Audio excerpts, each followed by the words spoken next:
The call came at 6:12 a.m., and the man on the line sounded like he was trying not to breathe too loud. He said, "Mr. Holloway, don't put me on speaker. And whatever you do, don't tell your husband I called." Before I tell you what was on that security video and why I didn't go to the police right away, tell me something. What city and country are you watching from? Drop it in the comments, because I read more of them than you'd think. And if you've ever trusted the wrong person, if you've ever been smiled at by someone holding a knife behind their back, hit like, subscribe, and turn on that notification bell. This story is about betrayal, yes, but it's also about what happens when the person they underestimated finally stands up.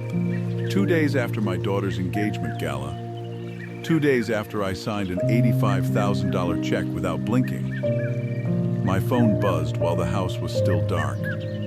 The name on the screen made my stomach clench.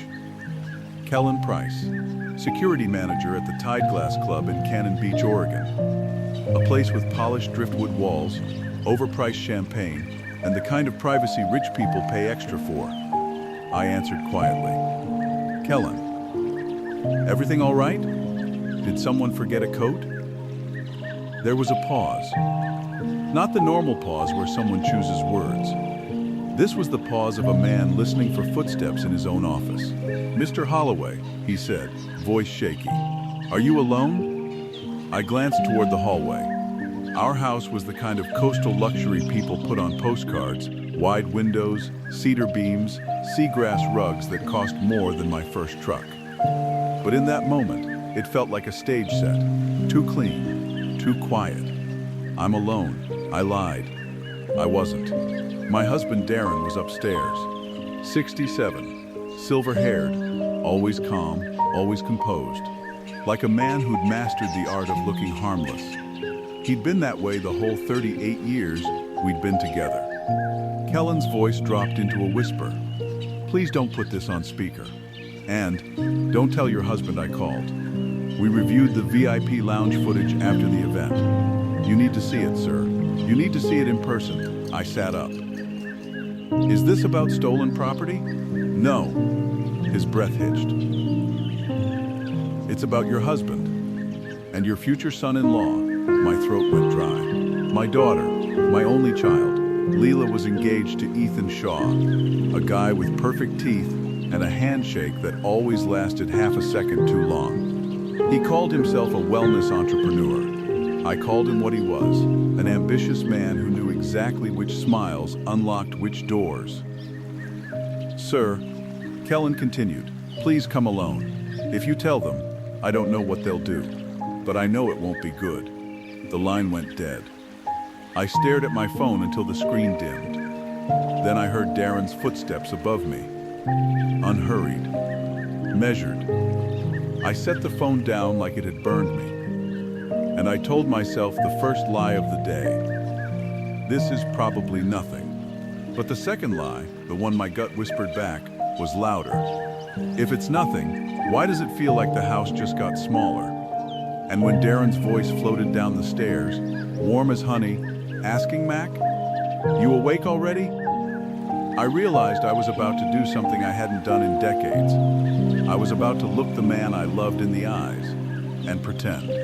Because whatever was on that footage, it had Kellen, an ex-Marine with nerves made of rope, calling me like a scared kid. And that meant one thing. Something in my life wasn't just cracked, it was already broken, and someone had been stepping on the pieces. So I smiled back at Darren from the bottom of the stairs, and I said, "Yeah, babe. Just couldn't sleep." And I wondered, quietly, carefully. My name is Malcolm Holloway. Most people call me Mac. I'm 68 years old, and I built my fortune with salt on my hands and diesel in my lungs. I didn't inherit anything. I didn't marry into money. I didn't win a lawsuit or strike oil. I started with a beat-up refrigeration truck and a contract to deliver fish from the docks in Astoria to restaurants in Portland. In winter, the roads iced over, and the wind cut through the cab like knives. I slept in my truck more nights than I slept in a bed. Over time, one truck turned into three, three turned into a fleet, then cold storage, then distribution. Now people call it an empire, which is funny because most empires start with a king. Mine started with a guy who couldn't afford rent, choosing between fuel and groceries. Darren came into my life when I was 30. I met him at a fundraiser, back when I was the kind of man who borrowed a blazer to look respectable. He had this calm confidence that made every room feel less sharp. He worked in nonprofit administration then. Smart, organized, great with people. He didn't flinch at my rough edges. And I fell for him hard. We built a life in layers. First a tiny apartment, then a small house, then bigger, then coastal. Darren loved the ocean. He said it made him feel clean, like the water could wash the world off you. When we decided to have a child, it wasn't easy. Adoption took years. Surrogacy wasn't an option for us back then without 10 kinds of judgment. We ended up fostering, then adopting. That's how Lila came to us. 6 years old, thin arms, big eyes that watched everything like she expected it to disappear. The first night she slept in our home, Darren sat beside her bed and hummed softly. I stood in the doorway, feeling useless because I didn't know what to do with a child who'd learned to survive without trusting anyone. But Lila reached out, grabbed my finger with her little hand, and whispered, "Don't go." And that did something to me. I made a promise in my chest that I never said out loud, no matter what, I'll be the kind of father who stays. We raised her in a town outside Portland, where the rain could last a week without a break. She grew up stubborn, bright, and driven. The kind of kid who asked questions adults didn't want to answer, and didn't stop asking just because you smiled. Darren loved that about her. He called her my fierce girl. I loved it too, even when it scared me, because I knew what the world does to fierce girls. The older Lila got, the more Darren worried. He wanted her safe, polished, protected. I wanted her strong, capable, prepared. We argued over stupid things, curfews, grades, boyfriends, until Darren would say, "Mac, you can't scare her into being cautious." And I'd snap back, "I'm not scaring her, I'm warning her." Funny, isn't it? I spent my whole life warning my daughter about sharks, and never once checked if I was sleeping next to one. When Lila met Ethan, it happened the way it always happens. A friend's gathering, a too-perfect smile, a charming story. Ethan was handsome in a showroom way, fit, tan, always talking about mindset and energy. He didn't have a stable job, but he had plans. He had a website. He had clients. He had the kind of confidence that makes people assume there's substance underneath. Darren adored him almost instantly. "It's wonderful," Darren told me after the first dinner. "He's so supportive of her, so gentle. She needs that." I didn't say what I thought. I thought Ethan was gentle the way a cat is gentle with a mouse. Not because it cares, because it's playing. But Lila looked happy. And for a while I convinced myself that maybe my instincts were just old scars talking. Then Ethan proposed. Not in a small, intimate way. No, Ethan turned it into a production, Tide Glass Club, ocean in the background, friends and family, camera crew for memories. Lila cried. Everyone clapped. Darren cried too, which was rare. And I wrote the checks. The gala, the venue, the catering, the photographer, the engagement weekend rental at a coastal estate because Ethan said, "This moment deserves a vibe." I didn't even argue. I wanted my daughter to feel celebrated. I wanted her to feel like she'd made it.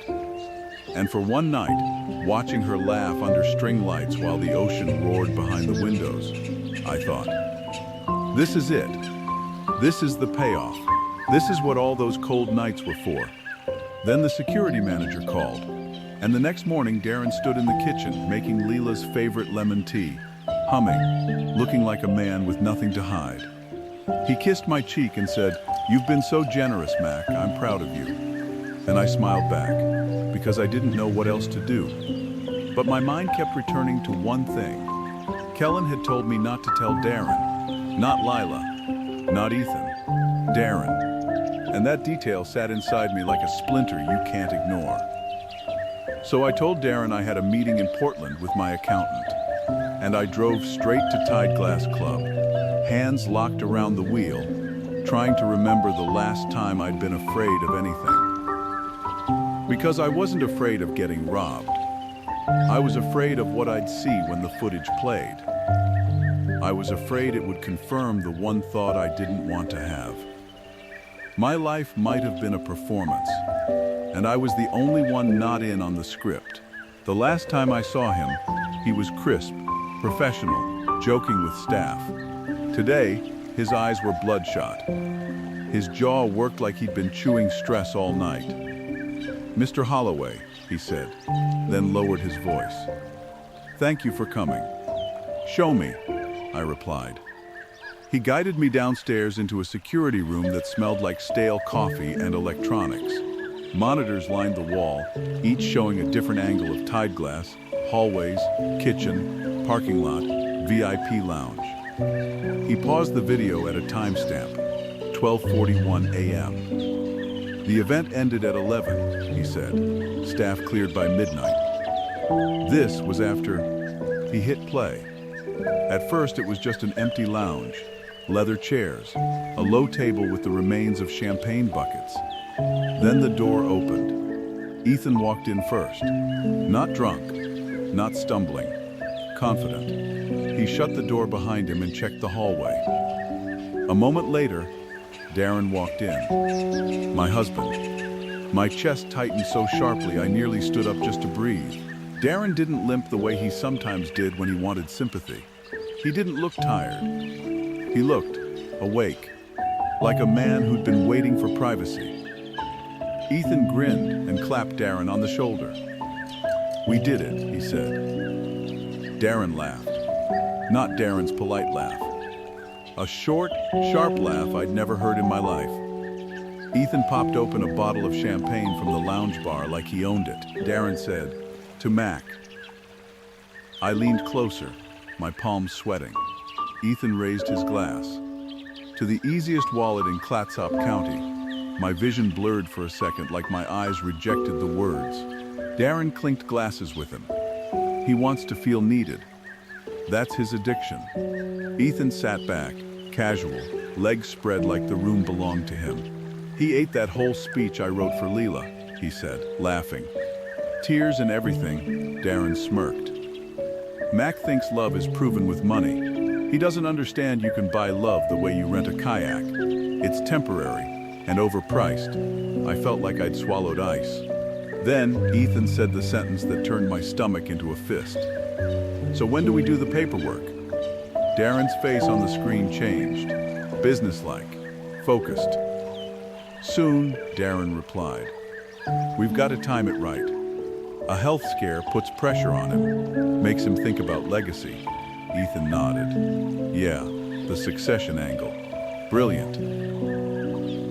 I heard Kellen shift behind me like he wanted to leave the room. Then, Darren walked over to the lounge counter and pulled out a small bottle from his jacket pocket. He held it up to Ethan. Ethan whistled. "You actually got it?" Darren said, "It's prescription. Hard to track if you know what you're doing. Small changes. Nothing dramatic." My throat closed. Ethan leaned in, grinning. "So he'll just decline?" Darren nodded once. "That's the idea." I didn't hear the rest clearly at first because my heartbeat was so loud it drowned the speakers. But then Ethan said something that sliced through everything. "Why Lila?" Darren's face hardened. "Leela will do what she's told," Darren said. "She always has. She wants harmony. She hates conflict." Ethan snorted. "Not with you. She melts around you." Darren's mouth twitched. "Because I trained her to." Then Ethan said, "And once we're married and she signs a successor." Darren answered, calm as weather, "Then it's ours. Not ours as in family. Ours as in loot." Ethan leaned back. "And Mac's bored?" Darren smiled. Slow. "I already planted the seed that he's losing his edge. If anything goes sideways, I'll push for guardianship, conservatorship, whatever you want to call it. My hands clenched into fists. They kept talking about lawyers, about selling my coastal property, about shifting assets into a clean trust, about making sure I looked unstable if I questioned anything. Then came the part that made me forget how to breathe. Ethan said, laughing, "The funniest thing is, he thinks you saved him. He thinks you're the reason his life got better." Darren's eyes, my husband's eyes, looked straight at the camera without knowing it was there. And he said, "Mac was never the reason. He was the vehicle." The video continued, and my stomach dropped lower with every word. They weren't just planning theft. They were planning a slow disappearance of me, socially, legally, medically, until all my money had nowhere to go except into their hands. Kellen paused it when my breathing sounded like it might turn into something ugly. He swallowed. "There's more." I stared at the frozen image of Darren's face on the monitor. My husband looked younger in the footage, lighter, like cruelty was a relief he'd been carrying. I forced my voice to work. "Copy it." Kellen nodded quickly. "Already did. Encrypted drive. Chain of custody log." I didn't know what else to do. He handed me a small black flash drive. It didn't feel like plastic. It felt like a weapon. And as I stood up, legs shaky, mind sharpening, I realized something terrifying. If Darren was willing to talk about my decline like it was a scheduling issue, then he was already past the point of guilt, which meant that if I went home and confronted him, I wouldn't be arguing with a husband. I'd be challenging a man who'd already decided I was disposable. And that's when I made a decision that probably saved my life. I didn't go to the police. Not yet. I went home. Because if they thought I was their victim, I was going to let them keep thinking that, right up until the moment the trap snapped shut. And if you're sitting there thinking, "Mac, that's insane," trust me, I thought it too. But what I did next made their plan look like a child's drawing. If you've ever been blindsided by someone you loved, stay with me, because this is where the real game started. When I pulled into the driveway, Darren's car was already there. The house looked normal, peaceful, the ocean visible through the back windows like a postcard. That's what betrayal looks like from the outside, beautiful. Inside, Darren was in the kitchen, humming while he chopped fruit into a bowl like a man preparing love. "Hey," he said brightly when he saw me. "Everything okay?" I kissed his cheek, because I needed to test if my body would revolt. It didn't. Sometimes your body doesn't protect you, it just endures. "Accountant ran late," I said, forcing a tired smile. "I'm wiped." Darren's eyes scanned me, quick and clinical, like he was reading a dashboard. "I made you your smoothie," he said. My throat tightened. Darren had been making me smoothies for months, green, thick, heart-healthy. He'd insisted after my doctor mentioned my blood pressure. I looked at the blender on the counter, still damp. A clean glass waited beside it like a ritual offering. "Thanks," I said softly, taking the glass. I didn't drink. Not really. I faked it.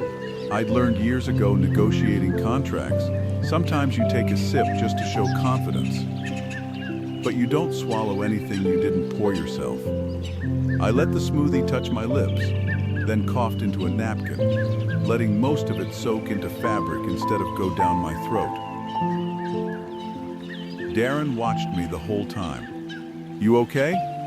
he asked, a hint of irritation beneath the sweetness. "Just dizzy," I said, lowering myself onto a stool like gravity had doubled. Darren's face softened, but it wasn't love. It was calculation wearing love's face. "Oh, Mac," he said, touching my shoulder. "Maybe you need to take it easy. You've pushed yourself so hard." "I know," I murmured. "I feel foggy." Darren's eyes brightened just a fraction. "Good, let him think it's working." That night I barely slept. Not because I was scared, I was furious. Rage doesn't let you rest. It turns your mind into a workshop. At 3:00 a.m., I walked into my office and opened the safe behind the old nautical painting Darren hated. Inside were documents Darren didn't know existed, assets that never made it into our shared household view. I'd always kept a shadow ledger, not because I didn't trust Darren, because I didn't trust life. If a supplier sued, if a partner betrayed me, if anything ever threatened the company, I needed an escape hatch. Turns out, I'd built one and didn't realize it was meant for my marriage. By dawn, I'd made 3 calls. My attorney, a woman named Priya Nanduri, who specialized in corporate warfare and looked like she ate weak men for breakfast. A private lab, because if Darren had been adjusting my health, I needed proof. A forensic accountant, because if Darren and Ethan had started shifting money already, I wanted a map. Priya listened to my shaky explanation in silence. Then she said something that grounded me like a steel beam. Mac, don't confront. Documento control. You're not dealing with family drama. You're dealing with a hostile takeover. When I hung up, Darren walked into the kitchen wearing his soft cardigan, the one that made him look like everyone's favorite uncle. "Morning," he said, smiling. "How's my guy feeling today?" I looked at him and realized my biggest advantage was this. They thought I was sentimental. They thought I'd freeze if the truth hurt too much. They were wrong. I didn't build a distribution network from nothing by being delicate. So I smiled back and said, "Better. Just tired." Darren nodded, satisfied. And I began the hardest part of any revenge plan, acting like you don't know you're in danger, while you build a cage around the people who put you there. I sat in a private office while the lab director, an older man with careful eyes, slid a paper across the desk. "There are irregularities," he said gently. "Not enough to be obvious to a general practitioner, but enough to be concerning." He didn't say poison. He didn't need to. My blood work looked like someone had been turning tiny knobs, shifting me closer to the edge without pushing me off outright. Slow, patient, intentional. Priya read the report and said, "This is your smoking gun. Now we need motive and pattern." We already had motive on the video. We needed pattern. So we built it. I installed hidden cameras in the kitchen and near my medication cabinet. Priya handled the legal side. Notices, locks, digital audit trails. Then I waited. 2 mornings later, Darren did exactly what you'd expect a man with a plan to do. He got comfortable. I watched from my office monitor as he stood at the counter, opened my pill organizer, and swapped 2 capsules with the casual ease of someone stirring sugar into coffee. He didn't hesitate. That was the part that hit me the hardest, not the act itself. The ease. Afterward, Darren wiped the counter, hummed, and texted someone. I zoomed in on the phone reflection in the window, couldn't read it, but I saw the name at the top, Ethan. Then something else happened that I didn't see coming. Lila stopped by unexpectedly. She walked into the kitchen with that bright energy she always had, kissed Darren's cheek, and said, "Hey, Dad. You okay?" Dad. She called Darren Dad more than she called me Dad. She'd always been closer to him. Darren was gentler, more emotionally fluent. I told myself I didn't resent it. But in that moment, watching my daughter hug the man who was sabotaging my health, I felt something sharp in my chest. Lila chatted about wedding planning, Ethan being stressed, money tight. Darren nodded sympathetically, like he was listening to a storm he'd started. Then Leela said it so casually it almost didn't register. Ethan mentioned you might name him successor. Darren's head tilted. Did he? "Yeah," Leela said, laughing. "He said you were talking about legacy stuff, and I told him you'd never do that without talking to me first." I walked into the kitchen then, forcing a smile. "Talking about what?" I asked. Leela startled, like she hadn't meant to say it out loud. Darren's eyes narrowed just slightly, annoyed. Leela recovered fast. Nothing. Just Ethan being Ethan. I smiled and kissed her forehead. Tell Ethan to focus on loving you. The rest is noise. Lila smiled back, but I noticed something I never noticed before. She looked tired. Not stressed tired. Guilty. Tired. That night, I pulled the gala footage again and watched for what I missed.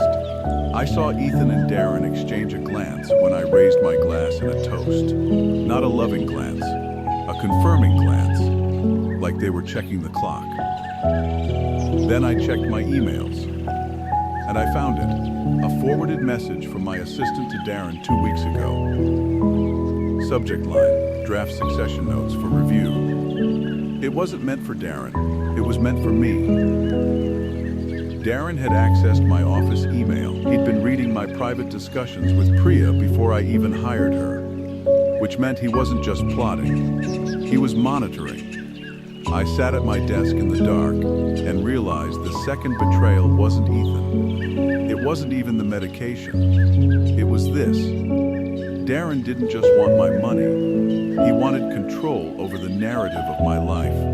He wanted to decide whether I was well or declining, whether I was lucid or confused, whether I was generous or unstable. And if he could convince enough people that I was slipping, he could legally erase me while I was still breathing. That's when I finally understood what I was up against. Not a messy family, a coordinated strategy. And the next step wasn't emotional, it was tactical. Because if they were watching me, then I had to start moving like a man who knew he was being watched. If this is already making your blood boil, don't go anywhere. Because the next thing I uncovered wasn't about money, it was about who my daughter really was. Priya and I met in a plain office building in Portland that smelled like printer ink and ambition. She laid everything out like a chessboard. We need 3 pillars, she said. Evidence, control of assets, public accountability. I raised an eyebrow. Public? Priya leaned forward. Mac, if you expose them quietly, they'll spin it quietly. They'll say you were confused, vindictive, paranoid. You need witnesses. You need undeniable documentation, presented in a way that cannot be privately rewritten. I thought about Darren's smooth voice, Ethan's charm, the way people liked them. She was right. Then Priya asked, gently, tell me about Leela. I swallowed. She's my kid. Priya didn't flinch. Legally, yes. Emotionally, yes. But is there anything they could use to fracture her loyalty to you? I hated the question, but I answered it anyway. She's always been closer to Darren. Priya nodded. Then we assumed Darren will weaponize that. So we did 2 things at once. We protected Leela, and we prepared for the possibility she wasn't innocent. I hired a private investigator named Mason Ives, a quiet man with patient eyes, who looked like he'd spent his life noticing what others missed. Mason didn't tail Leela like a criminal. He watched Ethan. Because Ethan was the weak link, arrogant, talkative, hungry. Within a week, Mason had photos of Ethan meeting with a man I didn't recognize outside a gym in Portland. Handshake, envelope, quick conversation. Mason also pulled Ethan's wellness business records. It was mostly smoke, unpaid taxes, angry clients, multiple lawsuits settled quietly. Then he found the real motive. Ethan was in debt to the wrong people, not just banks, people who don't send polite letters. Meanwhile, I quietly froze the accounts Darren had access to, using an internal security audit excuse Priya drafted. No alerts went to Darren's phone, no emails, no texts, just invisible walls. Then I set the stage for the one event Darren and Ethan couldn't resist. The Holloway Foundation Winter Fundraiser, a high-profile event we hosted every year at the Portland Art Museum. It was live-streamed, photographed, attended by donors, board members, local press, the perfect place to announce succession. I told Darren, slowly, like a man coming to terms with mortality, that I wanted to make a public statement. "I'm tired," I said, letting my shoulders sag. "I want to see Lila settled. I want to hand over burdens." Darren's eyes gleamed. Ethan's eyes gleamed too when Darren told him. And that was when I did something that made them both lean in. I dangled a single sentence like bait. "I'm thinking about naming one successor," I said at dinner, acting uncertain. "A single leader." Darren's fork paused. Ethan's smile tightened. Lila looked surprised. "Dad." "What?" "You don't have to do anything right now." Darren's hand slid onto my wrist, warm and controlling. "Mac, that might be wise. Stability matters." I smiled weakly. "Yeah, stability." That night, I reviewed our adoption paperwork again, just because. Something about Section 5's mini-mention, Lila's guilty tiredness, kept scratching my brain. Mason did a deeper background pull on the agency we adopted from, and when he called me, his voice was careful.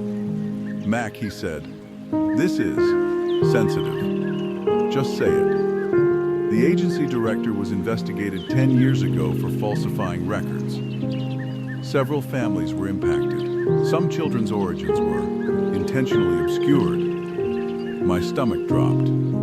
"What does that mean?" "It means," Mason said, "there could be paperwork out there connecting Lila to someone else.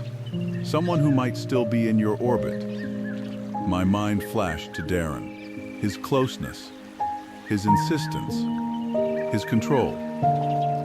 And for the first time, a thought surfaced that made me feel sick. What if Darren didn't just raise Lila with me? What if he had a reason he never told me? I didn't tell Priya yet. I didn't tell anyone. I just added another item to the list. Because revenge isn't just punishment, it's clarity. And I was about to learn the kind of truth that doesn't just sting, it rewrites your entire past. The week before the fundraiser, the financial freeze hit them, quietly at first. Ethan's card declined at a boutique in downtown Portland. Darren's card declined at a salon. They didn't know why. They only knew the world had stopped saying yes. I let Darren come to me. He cornered me in the kitchen, voice soft, eyes sharp. "Mac," he said, "did you move money around? My card isn't working." I blinked like a confused old man. "Your card? That's weird." Darren's smile strained. "It's not weird. It's alarming." I leaned on the counter. Maybe the bank flagged something. There's so much fraud these days. Darren watched me closely, trying to decide if I was lying. Then I dropped the grenade, just like Priya suggested. "The bank mentioned something about suspicious activity tied to Ethan's laptop," I said casually. "Probably a virus. You know those wellness websites." Darren's face twitched. Then, 5 minutes later, Ethan called Lila screaming. Lila showed up at our house in tears, saying Ethan was being accused of hacking. Darren held her, soothing her, while his eyes darted at me like daggers. It worked. They turned on each other. Not fully, but enough. And while they were busy blaming and panicking, Priya moved the final pieces into place. Legal protections, escrow holds, emergency filings. Then Ethan made the mistake arrogant men always make. He got bold. He asked to meet me alone. He said he wanted to clear the air before the fundraiser. We met at a coffee shop inside the museum's neighborhood. Public enough that he couldn't get violent, private enough to speak freely. Ethan sat across from me, polished, smiling too hard. "I know you've been stressed," he said, "but I just want you to know, I'm here for family." I sighed, playing fragile. "Family?" "Yeah." Ethan leaned in. "I heard you're thinking of a successor." I looked down at my hands. "I am." He smiled wider. "That's incredible." I pulled out an envelope and slid it across the table. Ethan's eyes locked onto it like a starving man spotting food. He opened it. Cash. Not a ridiculous amount. Enough to tempt him. Enough to make him talk. Consider it, I said softly, a gesture. For you and Leela. For stability. Ethan laughed, sharp. Mac, you're adorable. Then he leaned in, voice dropping. I don't want gestures. I want control. I blinked slowly. Control? Ethan's eyes hardened. Power of attorney. In my name. Not Darren's, not Lila's, mine. I let my mouth hang open like I couldn't process it. Ethan continued, confident. Because Leela is soft, Darren is emotional, and I'm the only one built to run what you built. I whispered, if I say no? Ethan smiled, no warmth in it. Then I tell people you hit on me, he said. I tell them you got inappropriate. You know how fast that spreads. You're old, powerful, and male, perfect villain. My hands tightened around my coffee cup so hard it nearly cracked. Ethan kept going. I'll say you threatened to cut us off if I didn't cooperate. And I'll make it believable. I forced out a weak voice. Ethan, please. That would ruin me. He shrugged, then signed. I nodded slowly. Okay, I'll do it. At the fundraiser. I'll announce it. Ethan leaned back, satisfied. And when he stood to leave, he patted my shoulder like I was a dog who'd learned a trick. Good choice, he said. Don't make me your enemy, Mac. He walked away. And I sat there, staring down at the table, feeling something settle in me like a final click. Because I had it. The extortion, the threat. Recorded, thanks to the tiny mic Priya insisted I wear. And if you're thinking, that's enough to end him, you're right. But I wasn't done. Because Ethan was a symptom. Darren was the disease. And the fundraiser wasn't just a stage for justice. It was a stage for the truth about my entire marriage. If you've ever watched someone dig their own grave with confidence, stay with me.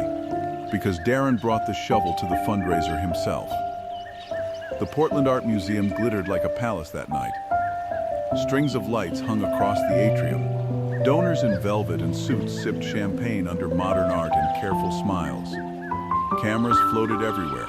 Press, foundation staff, live stream crews. Darren looked immaculate. He wore a charcoal suit that made him look trustworthy. He stood with Lila, hand on her shoulder, smiling like a proud father. Ethan wore navy, confident, already acting like he owned the room. Lila looked nervous. Not excitement, nervous, conflict nervous. She hugged me when I arrived, whispering, Dad, are you sure you want to do the succession thing tonight? I patted her hand. I'm sure. Darren glided up, kissed my cheek, and murmured, You're doing the right thing. His eyes said something else. Don't ruin this. We took our seats on stage, me at the podium, Darren and Lila and Ethan arranged like a family portrait. Priya stood near the Av booth with a laptop, calm as stone. Mason stood near the back, watching doors. And Kellen, the security manager who started all this, was there too, quietly. Because he wanted to see if doing the right thing mattered. I stepped up to the microphone. The crowd applauded. I began with the version of myself they expected. I've spent my life building, I said. Not just a business, but a foundation. A legacy. Darren dabbed at his eye like a supportive spouse. Ethan smiled, already counting. I continued, voice steady. This year, my health has reminded me that nothing is guaranteed. A sympathetic murmur went through the crowd. I've been thinking about what we leave behind, I said. Who carries what we built? Darren's hand squeezed mine. Tight, controlling. A warning. I smiled. Then I said, before I announce anything, I want to show you something. The big screen behind me flickered. People leaned forward, expecting a sentimental montage. Instead, the Tide Glass VIP lounge footage filled the screen. Grainy, night vision. Darren walking in, vibrant. Ethan, behind him. The audio boomed through the museum. To Mac, Darren's voice echoed, crisp and cruel.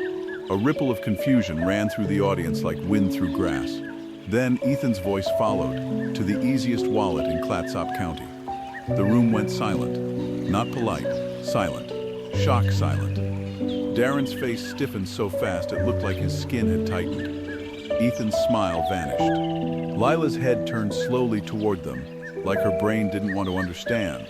The footage continued, talk of paperwork, guardianship, decline. Someone in the audience gasped aloud. Then the clip cut. The screen changed. Now it was my kitchen. High definition. Darren swapping pills. The audio caught his quiet humming. Darren on stage jerked like he'd been slapped. Lila's hand flew to her mouth. Ethan stood halfway up, shaking his head. This is fake. I leaned into the mic. It's not fake, I said calmly.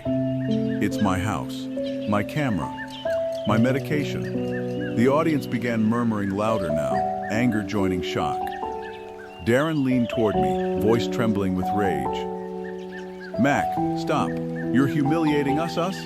I repeated into the mic. That's funny, Darren, because you didn't say us's when you called me a vehicle. A few people in the front row flinched like they felt it personally. Then the screen changed again. Ethan at the coffee shop.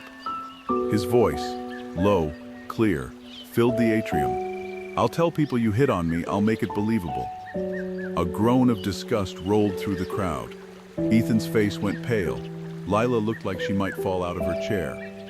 Darren's voice cut in, harsh. Mac, you're not well. This is a breakdown. I turned my head and looked him dead in the eye. No, I said, voice carrying. This is a wake-up. Then I did the thing Priya warned me would be heavy. I pulled out a folder. I held it up. Some of you know we adopted Lila, I said, and I have loved her as my child every day since. Leela's eyes filled with tears instantly. I was never ashamed of that, I said softly, but I recently learned something about the agency we used. About falsified records. Darren's eyes widened, just a fraction. But it was enough. I looked at him again. And I learned, I continued, that Darren didn't just help raise Leela. The room leaned in. Darren whispered, Mac, don't. I opened the folder and said the words that detonated the last remaining lie in the room. Darren arranged Leela's adoption through that agency using family connections, without telling me that Leela is biologically related to him. The audience exploded into noise. Leela's body went rigid. What? She whispered, barely audible. Darren lunged toward me, grabbing my arm. Mac, you can't. Priya stepped forward instantly, voice sharp, hands off. Darren froze, realizing suddenly he wasn't in control. I looked at Lila, my voice softer now.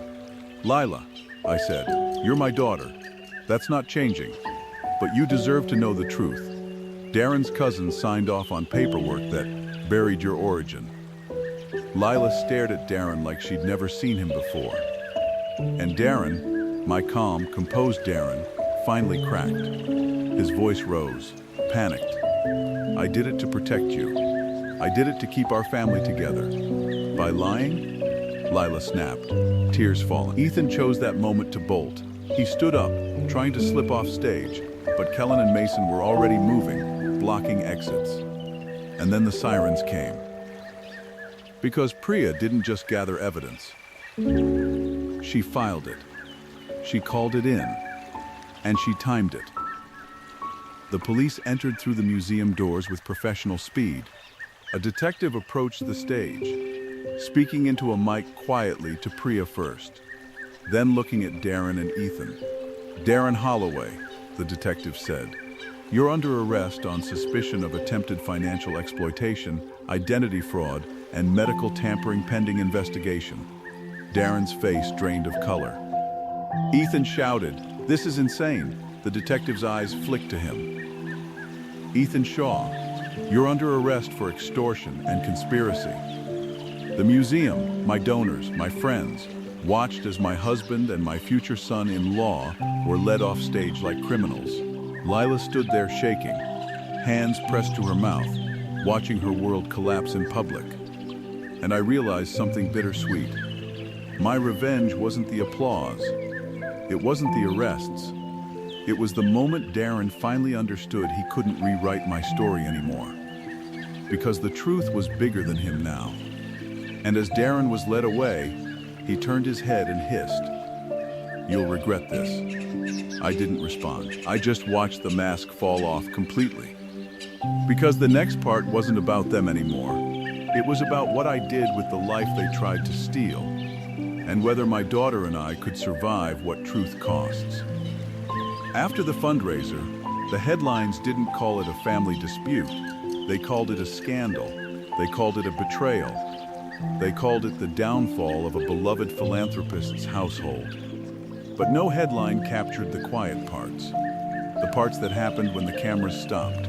Lila stayed at my house that night, not the family house, not the place Darren helped choose, my smaller cabin outside Manzanita, the one I bought before Darren and kept because I liked having a place that was only mine. She sat at my kitchen table in sweatpants, face blotchy from crying, holding a mug of tea like it was an anchor. "I don't understand," she whispered.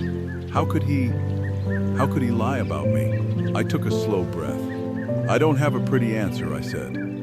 "I only have the true one." Lila stared into her cup. Was he trying to take you down for years?" "Yes," I said. She flinched. "Why Ethan?" "Yes," I said again. "Ethan came because Darren made the door easy to open." She pressed her palms to her eyes. "I feel so stupid," I leaned forward. "No, you feel betrayed. That's different." Lila looked up. "Are you okay? Like medically?" I nodded. "The lab says I'll be okay. We caught it. It wasn't too far." She exhaled shakily, then whispered, "I thought I was about to lose you." I didn't tell her how close that had come. Because she didn't need more horror. She needed something steady. Over the next few weeks, everything moved in waves. Darren's lawyer tried to paint me as unstable. Priya crushed that narrative with evidence, timestamps, audit logs, medical tests, recorded statements, chain of custody reports. Ethan tried to bargain. The prosecutor didn't care. Extortion is extortion. No matter how pretty the man threatening you looks on Instagram. The adoption agency investigation reopened. Painful paperwork surfaced. And Lila learned that Darren hadn't found her through fate. He had been connected to her biological line through family. The details were messy, too messy to fit into a neat moral lesson. But the core truth was simple. Darren hadn't just lied to me. He'd built our whole family on a lie he could control. And when control started slipping, he tried to erase me instead of admitting the truth. Lila and I started therapy. Real therapy, not the wellness nonsense Ethan peddled. It wasn't quick. It wasn't inspiring in a movie way. It was slow, brutal, and sometimes humiliating. Because healing is not aesthetic. But something changed between Lila and me in those months. For the first time, she saw me clearly, not as the bank account, not as the provider who wrote checks, as a man who stayed, a man who didn't abandon her even when the truth hurt. One evening, months later, she sat beside me on the porch, ocean air cold in our lungs, and she said quietly, "I'm sorry I didn't see it." I stared out at the dark water. "I'm sorry I didn't either," I said. We sat in silence. Then she added, "I left Ethan." I looked at her. She nodded. "I'm done choosing people who want me small." I exhaled, a breath I didn't realize I'd been holding for years. Darren's case dragged on, but the outcome was inevitable. Evidence doesn't care about charm. And the money? Here's the part people always ask. No, I didn't win by hoarding it. I reorganized my life. I set up protections for Lila, real protections, not access handed to whoever smiled the best. And I expanded the Holloway Foundation in a way Darren would have hated. Less prestige, more impact. I funded shelters, food programs, and vocational training along the coast. People like the kid I used to be, trying to make it through winter with a truck that barely ran. Because I realized something after the dust settled. They tried to take my legacy. But my legacy was never the money. It was what I did with it. And when you build your life around truth, nobody can steal it. Not really. Now, before you go, tell me this. What would you have done in my place? Would you have confronted them immediately? Or played it quiet like I did until the moment you could prove everything? Drop your thoughts in the comments, and if this story hit you in the chest, hit like, subscribe, and turn on the notification bell. Because if there's one thing I want you to remember, it's this.